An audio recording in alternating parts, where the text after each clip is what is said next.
Assalamualaikum warahmatullahi wabarakatuh. Ketemu lagi sama Iman Rasidi. Kali ini saya lagi jalan-jalan ke biji kopling ya. Nah, ini ketemu sama Om Radit. Ya. Halo Om Radit, gimana kabarnya? Halo Kang, baik-baik, alhamdulillah. Gimana Kang? Ini konsepnya keren nih, homey banget. Sebenarnya unfinished ini teh kita. Oh, unfinished. Okay. Atau beberapa orang juga menyebutnya bad design. Oh, gimana? Small coffee shop with bad design. Wah. Itu lucu juga sih ceritanya. Lucu. Kenapa bisa sampai disebut itu? Karena ada salah satu yang kan suka ada Google Map review gitu ya. Map review. Nah, itu ada yang menyertakan itu gitu. Small coffee shop with bad design.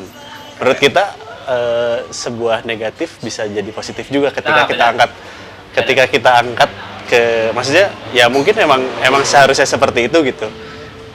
Tempatnya emang ya kita desain apa adanya gitu. Om, perkenalin nih siapa namanya, terus sebagai apa nih di sini?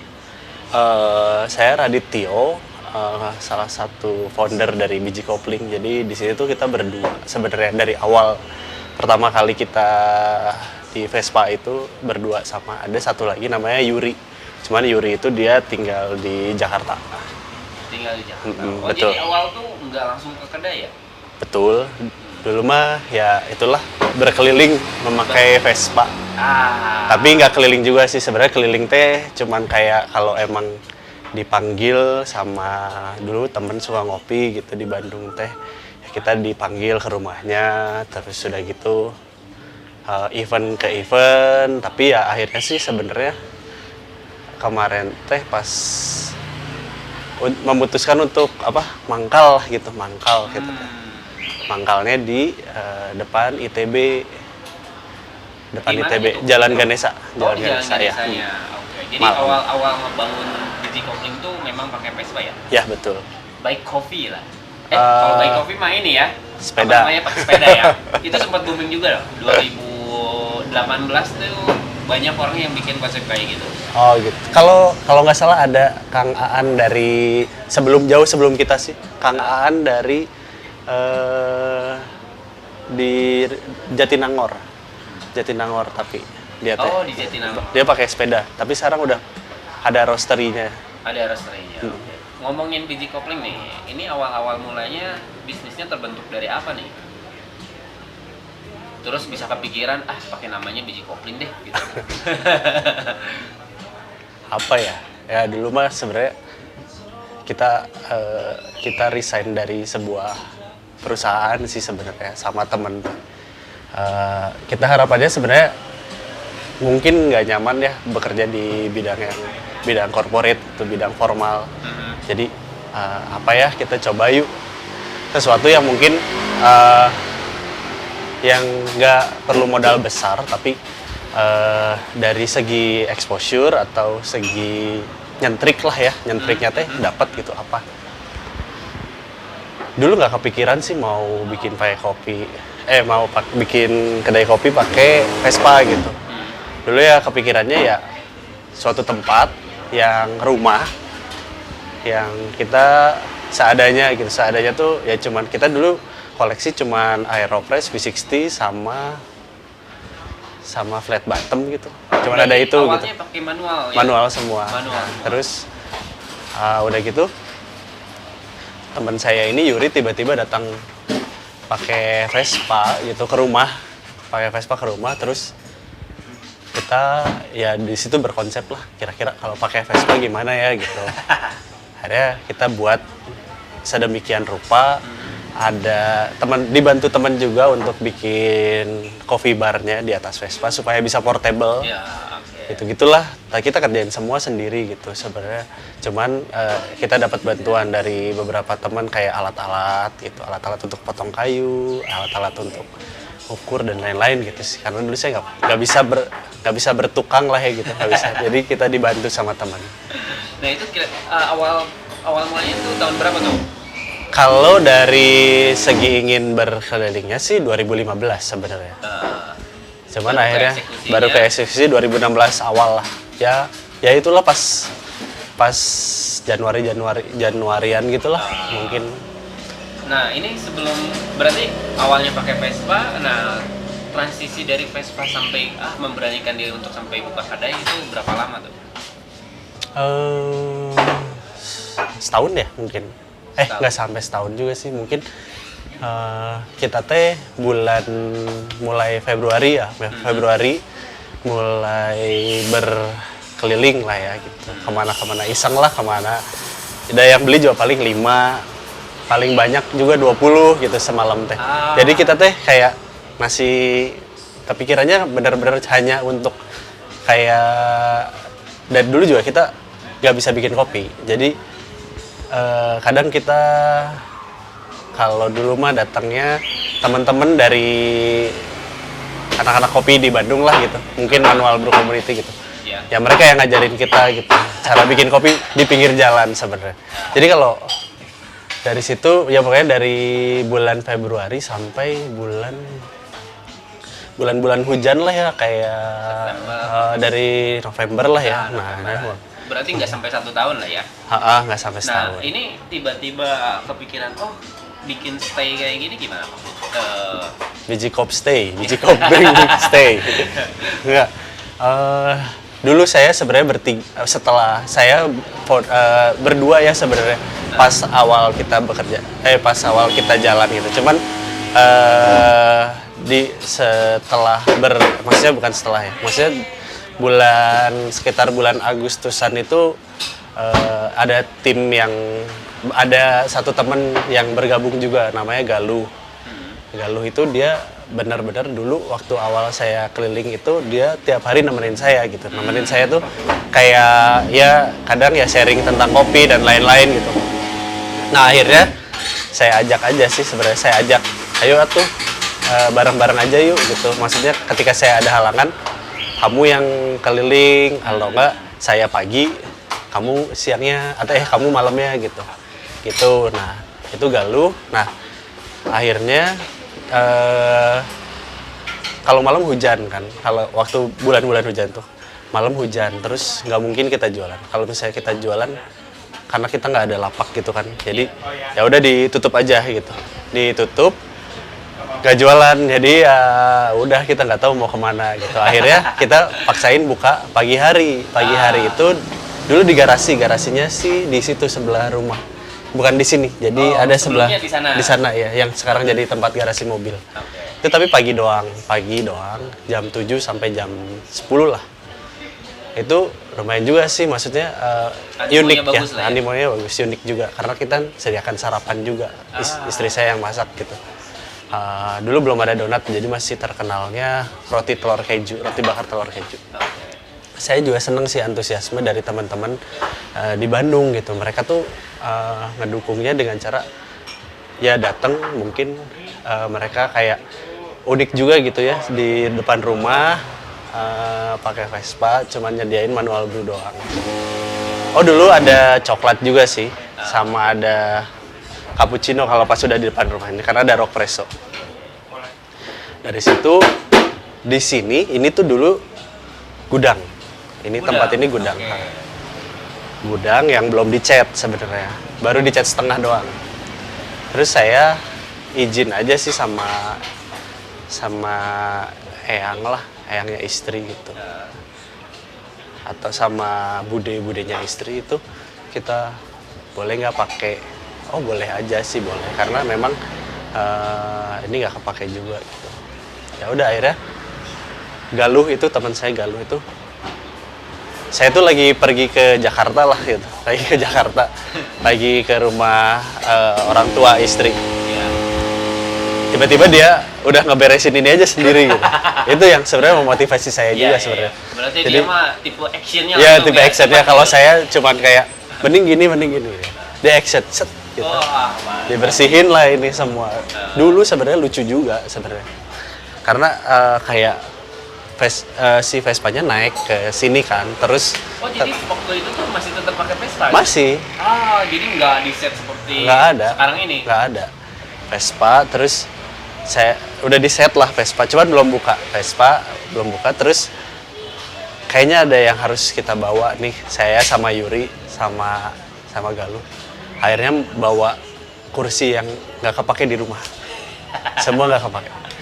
Itu bener-bener sofa punya bapak saya dibawa ke sini, terus kursi-kursi ya yang nggak kepake lah di rumah dibawa gitu. Kursi-kursi yang udah agak sedikit rusak juga dibawa. Memanfaatkan, benar-benar memanfaatkan. Waktu itu cuman hanya ini aja. Ini tuh cuman sampai jendela yang sana. Oke.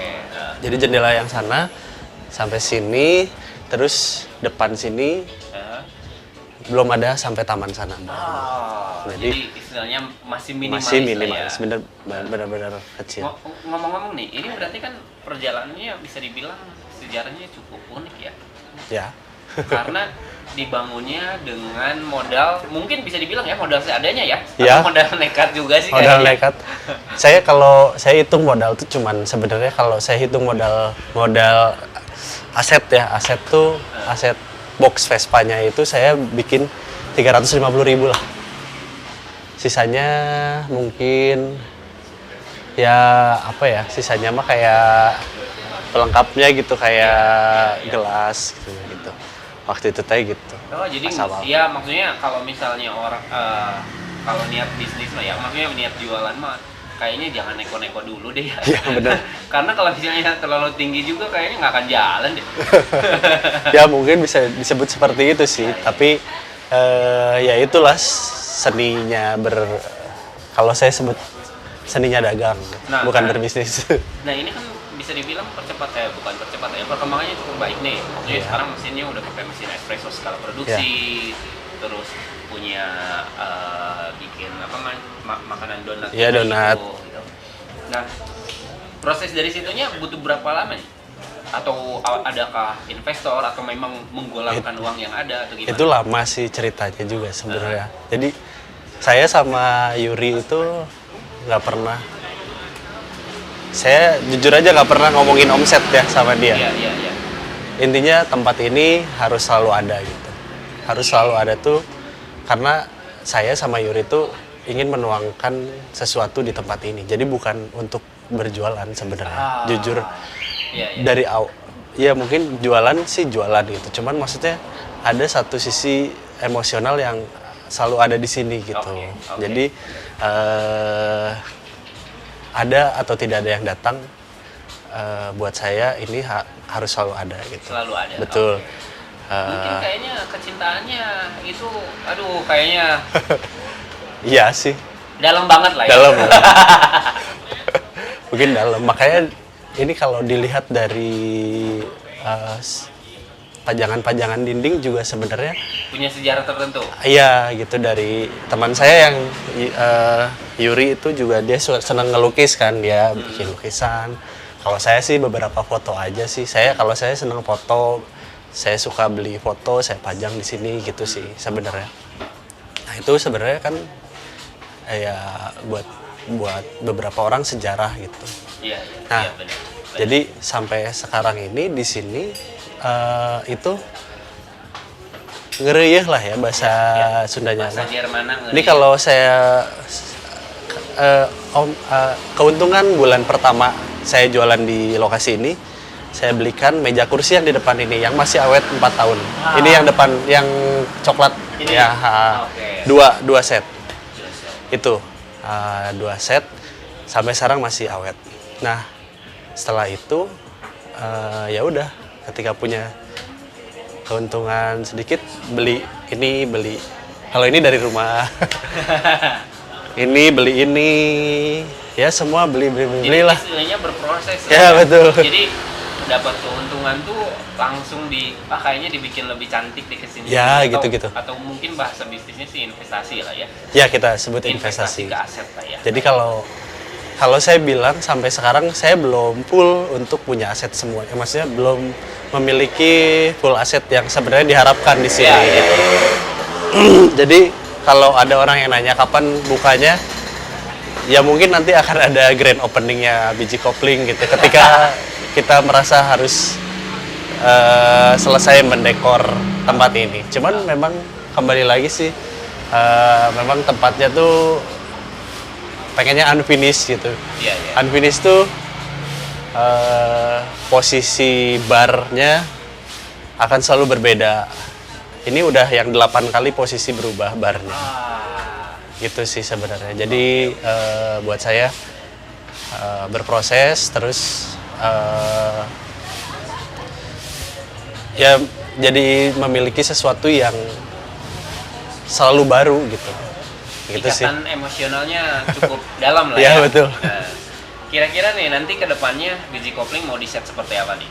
Apakah udah ada visi atau enggak dream atau gimana gitu? Kalau visi sih sebenarnya kalau saya pribadi sih seneng jadi tempat kopi. Tempat kopi itu ketika orang mau ngopi di Bandung ya ada tuh tempat yang lumayan udah lama ada pakemnya di kopi aja gitu.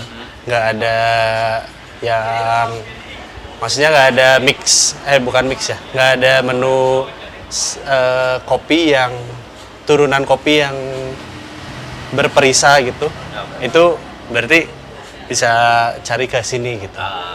Jadi kan memang saya tanya kalau tadi signaturenya apa ya, saya tanya di sini saya jualan kopi aja, tinggal turunannya mau apa. Siap, gitu. siap. Nggak bisa dipungkiri ya nih, pandemi bikin kita berpikir keras ya. Iya, betul. Nah, untuk biji kopling sendiri punya strategi apa tuh waktu itu? Bukan waktu itu ya, sampai sekarang nih. Ya, sampai memang sekarang. Kondisinya memang kayak gini. Nah, kira-kira gimana nih dari... Ya, kalau saya sebenarnya waktu pandemi benar-benar langsung tutup. Itu sebelum PSBB awal itu udah tutup seminggu. Tutup seminggu, terus udah gitu setelah tutup seminggu akhirnya ada wacana boleh buka. Akhirnya saya buka tapi take away aja gitu ya, jadi benar-benar kayak GoFood, es kopi susu botol terus 1 literan itu ya. Dan saya jadi ngerasa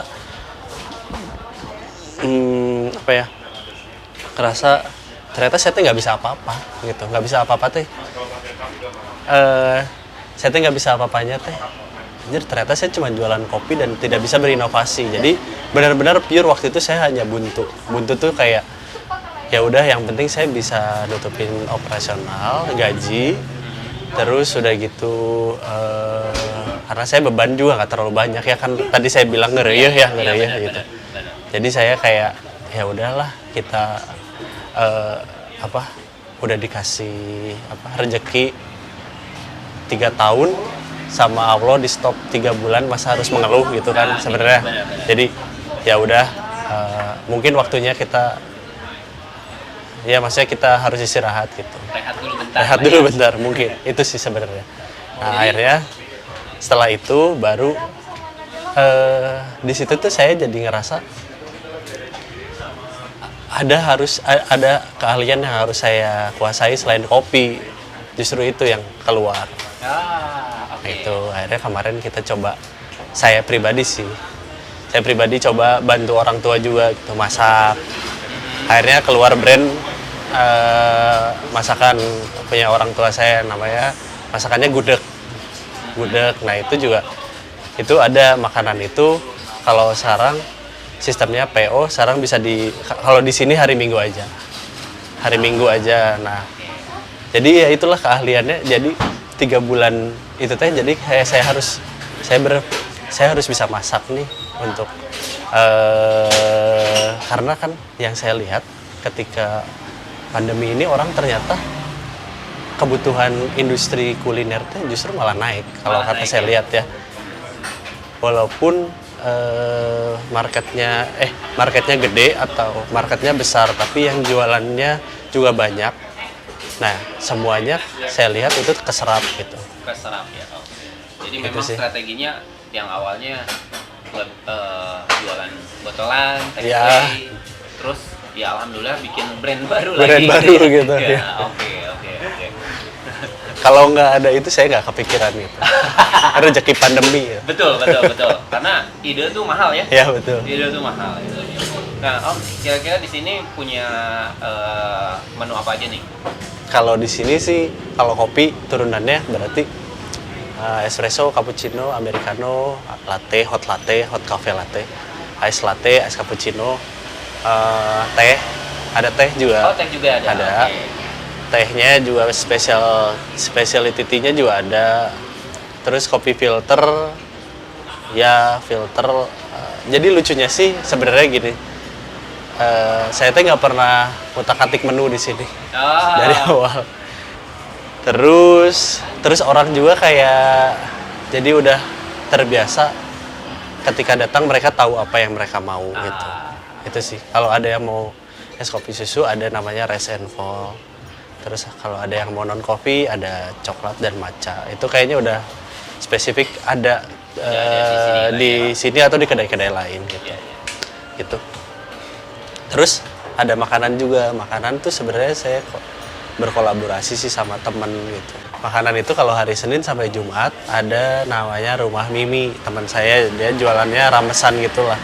Saya cuman bawa 4 menu gitu. Jadi tinggal orang ya kalau mau makan ya yang ada di meja gitu. Kalau mau silahkan ambil.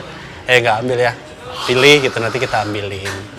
Terus udah gitu kalau Sabtu dan Minggu itu biasanya pop up kitchen. Pop up kitchen tuh orang yang mau naikin brandnya mereka sebenarnya. Jadi kayak temen saya pengen masak nih, misalnya masak tapi dia teh nggak tahu gimana cara ngadepin customer, pengen latihan masaknya gimana gitu. Nah itu di sini gitu.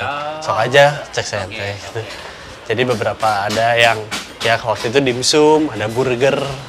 Jadi awalnya mungkin bisa orang kesini datang bawa makanannya atau apa gitu kan, bisa jadi sebagai apa ya, trial and error kan? Ya betul trial and error. Karena kan saya juga nggak menjanjikan bahwa ada yang beli. Ya, tapi betul, setidaknya saya bisa tawarkan ke orang yang datang gitu.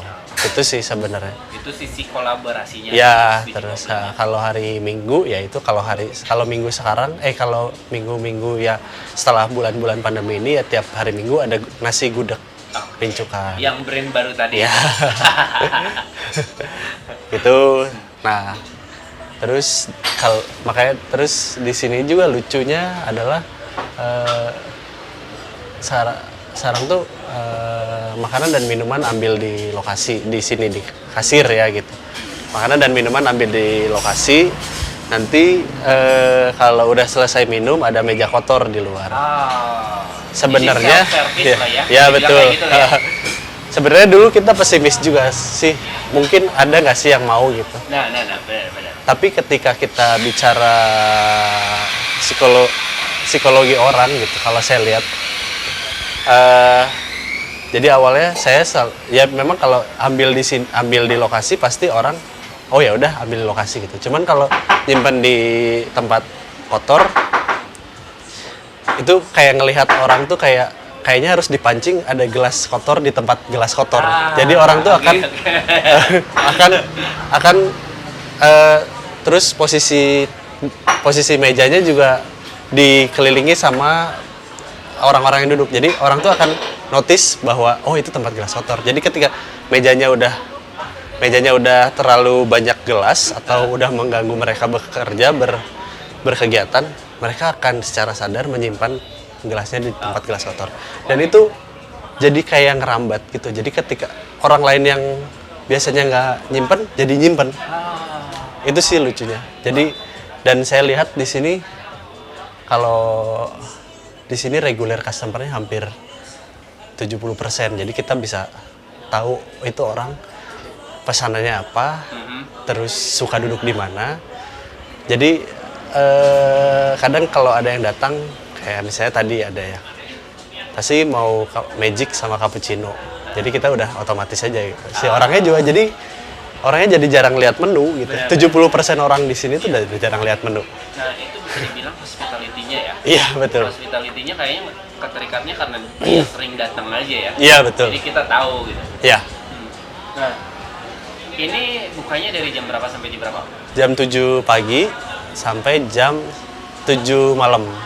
Mungkin akan long last sih kayaknya. Jadi memang akan dikonsepkan seperti itu. Jadi kalau di atas jam 7 mungkin waktunya istirahat kita. Oke. Awalnya sebelum Dirubah ini 7 ke jam 7 jam 9. Jam 9. Jam 7 sampai jam 9. Turun 2 jam. Turun 2 jam. Peak hour-nya berarti Pagi. Ya itu jauh. Ramenya ya? Ramenya. Pagi sih. Pagi. Jam 7 udah ada. Ada program apa aja nih di Biji Kopling untuk pagi-pagi nih? Pagi-pagi ya pastilah sebandungan ini mah. Ya. Sebandungan sampai Kabupaten Bandung juga ada. Namanya Pagi Ngopi Bandung. Ada Instagramnya namanya pang.bandung. Kalau nggak salah ada 20-an coffee shop di Bandung yang ikutan program ini. Terus bulan depan nambah lagi 20. Jadi mungkin ada 40-an kedai kopi di Bandung yang menyediakan kopi pagi hanya 10.000. Oke, semua menu kopi. Hot coffee. Jadi hot coffee itu mungkin ada yang filter, ada yang cappuccino atau americano. Nah, itu terserah ke kedainya masing-masing selama itu panas kayaknya dan nggak ada es gitu. Jadi bukan menu es. Oke. Kira-kira nih, bagi orang-orang yang di luar sana yang pingin buka kedai kopi, ada saran atau tips nggak nih? Saya aja belum bener banget nih bikin kedai kopi. Tapi untuk jangka waktu dari 2016 sampai sekarang sih kayaknya memang ya sering lah. Ya, ini sesuai dengan pengalaman. Betul. Sebenarnya keberuntungan juga sih saya dapat tempat di sini gitu ya. Ya intinya sih sebenarnya nggak usah muluk-muluk lah kalau mau bikin kedai kopi gitu. Terus juga pahami apa yang kamu ketahui, terus juga pahami customer kamu maunya apa gitu. Atau mungkin kamu bisa menanamkan paham kamu ke customer gitu. Jadi kayak saya di sini cuma ada kopi. Jadi ketika ada orang yang mesen non kopi ya mereka kalau mau ngopi ya ngopi. Kalau misalnya setelahnya mereka nggak datang berarti memang bukan marketnya kita gitu. Jadi buat saya sih ya itu tadi saya nggak mau nge-guide banyak customer karena buat saya sih kayak apa ya kayak udah cukup gitu. Kalau saya pribadi sih saya ngerasa udah cukup karena saya ingin ini long last gitu. Long last itu berarti saya visinya akan lebih ke depannya tuh kayak apalagi yang harus kita kerjakan masih banyak gitu. Karena kan saya nggak dipatok oleh waktu, saya nggak dipatok oleh BEP. Karena saya tadi cerita saya beli semuanya gitu. Jadi nggak ada kayak turnnya tuh harus saya menentukan sendiri. Itu sih sebenarnya. Jadi tapi kalau memang ada investor ya kalau ada investor ya berarti silahkan hitung BEP-nya berapa, pacu. Karena kayak buat saya kalau di sini di Biji Kopling itu nggak ada ya. Maksudnya memang saya udah bilang di awal bahwa di sini hati saya ada di sini gitu. Jadi dan saya nggak mau dipacu gitu. Jadi kayak udah tempat yang memang harus nyantai aja di sini mah. Cuman kalau memang mau scale up ya silahkan buka unit bisnis baru gitu. Jadi tapi tetap sih disiplin dan konsisten itu sih yang selalu saya tekankan di sini gitu. Disiplin mah itulah ya, betul. Dari semua hal itu intinya itu. Ya. Kira-kira kalau misalnya ada orang nih pingin bukan curhat ya, pingin sharing nih, boleh nggak nih kira-kira DM Instagramnya Biji Kopling? Boleh. Banyak sih sebenarnya. Banyak. Minta sharingnya gitu, ya. minta masukannya gitu. Banyak juga ternyata ya. Apalagi dulu waktu pas pakai Vespa ya, pakai Vespa tuh banyak orang yang akhirnya ikutan gitu, ya mungkin terinspirasi dan kita nggak pernah masalahin itu karena kita tahu sendiri bahwa itu tuh justru yang memotivasi kita gitu.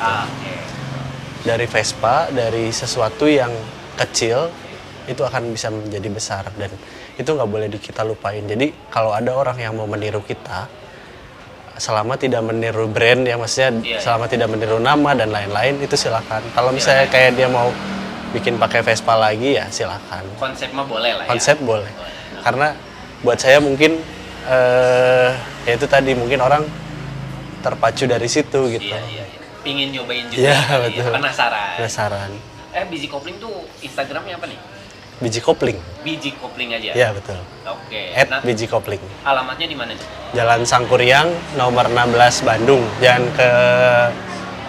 kebalik sama yang Cimahi juga ada.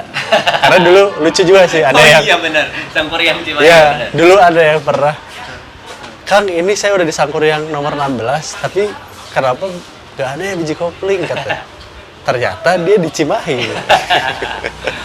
Oke Om, paling segitu aja dulu. Kalau misalnya memang ada yang mau minta saran atau sharing-sharing, boleh nge-DM lah ya nanti. Iya, boleh. Silahkan. Kalau bisa ketemu sama Om, kira-kira jam berapa nih ada di kedai? Atau enggak tentu juga? Pagi sama sore. Pagi sama sore. sore. Oke, siap. Ya, kecuali weekend. Kecuali weekend. Oke, itu khusus buat keluarga. Oke, terima kasih banyak. Semoga sukses untuk Iya, makasih Kang. Ya, semoga semakin kayaknya ini saya lebih senang melihat biji kopling itu bumi lah ya. Jadi kekeluarganya kayaknya lebih enak lah. Iya. Ya, mudah-mudahan menjadi lebih besar ya. Iya. Yang pasti lebih manfaat sih. Ya, betul. Oke, terima kasih banyak ya. Ya. Waalaikumsalam warahmatullahi wabarakatuh.